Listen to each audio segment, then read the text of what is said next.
Sami Nader in Beirut. He's a Middle Eastern Affairs Analyst and Director of the Levant Institute for Strategic Affairs. Sami, always good to have you on the program.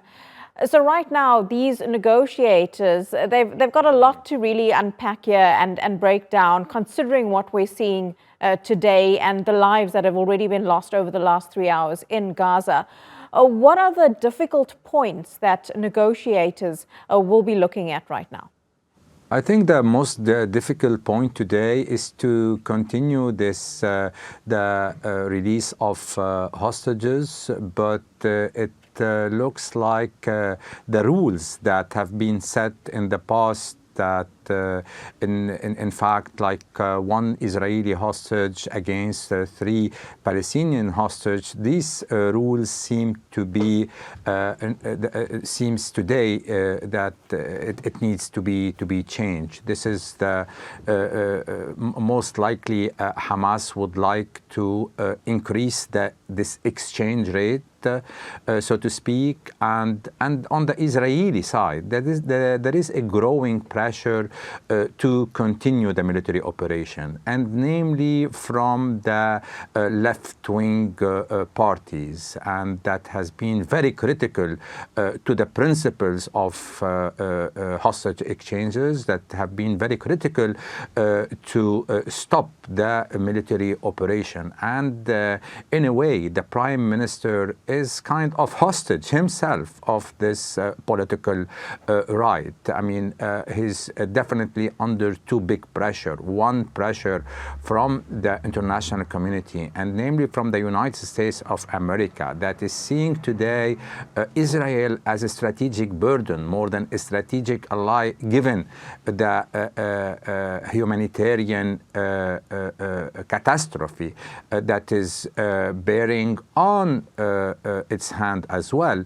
But the Prime Minister is so under this pressure on one side. On the other side, he's on the pressure of his political right. He needs to keep this alliance to stay in power. All the indicators show that the political life of Mr. Netanyahu will not be very long. He will,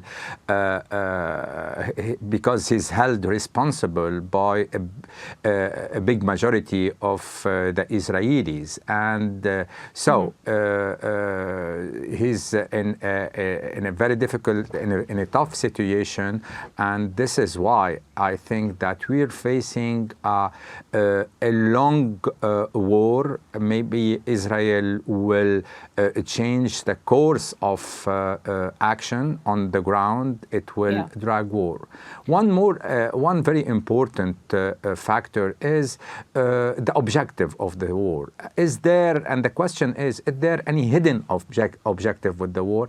The declared objective is that Israel want to eliminate Hamas or remove Hamas from power and make sure that what happened in October 7 will not happen again. But in fact, on the ground, what we are seeing is a transfer de facto of the Gazawis, and more than half of the Gaza residents are now out of their home to the south. And one very important aspect of this battle, the more the ceasefire or the truce drag, the less the chances of this displaced people are to return home. This is why, if the hidden objective, the real objective, is a de facto transfer, Israel will try to drag this war in time and to bet on the time factor to its own advantage. Sami, I'd like to talk about the mediators in all of this. Egypt and Qatar. Egypt, of course, has always played a mediation role for a while now. Many wondering, though, about Qatar. It's a small country, but it has been very powerful as a mediator. What is the role that Qatar plays, and how have they come to be to actually play that role in this conflict? Actually, for the last decade, Qatar proved that it's a very performant mediator in different types of crisis, maybe because it kept its relationship with all the parties, including Hamas.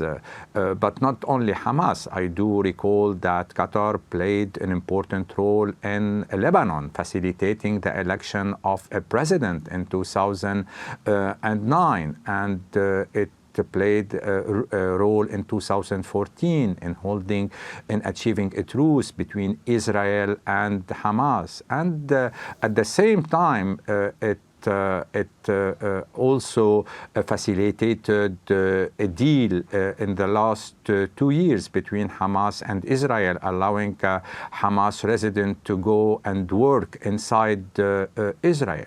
So because it is keeping a strong relationship, collaborative relationship between Israel and Hamas, that are which is not the case of other Arab countries that are at odds with Hamas because it's linked to the Muslim Brotherhood, like Egypt or like Saudi Arabia.